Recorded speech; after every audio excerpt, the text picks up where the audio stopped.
Hello, আজকের blog নিয়ে চলে এসেছি। আর এই যে রেডি হয়ে পিঠে ব্যাগ নিয়ে বেরিয়েও পড়েছি। তাহলে আপনারাও চলুন আমার সাথে।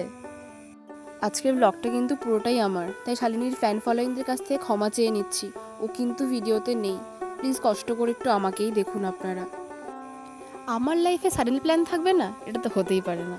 তাই দুবার ভাবলাম, 5 মিনিটে ব্যাগ গোছালাম, 5 মিনিটে রেডি হলাম, শালিনীকে টাটা বললাম, আর বেরিয়ে টিকিট কেটে ট্রেনে উঠে পড়লাম। যেতে যেতে ভাবলাম একটা অ্যাস্থেটিক ভিডিও করি, সেই মতো ফোনটাকে সেটও করলাম। ওই যে আরপিএফটা আমার ভিডিওতে সিটি বাজিয়ে আমাকে বকে দিল, আর ভিডিওটা গেল। এতক্ষণে হয়তো সবাই ধরেই ফেলেছেন আমি কোথায় যাচ্ছি। হ্যাঁ, নর্থ বেঙ্গল আমার বাড়ি।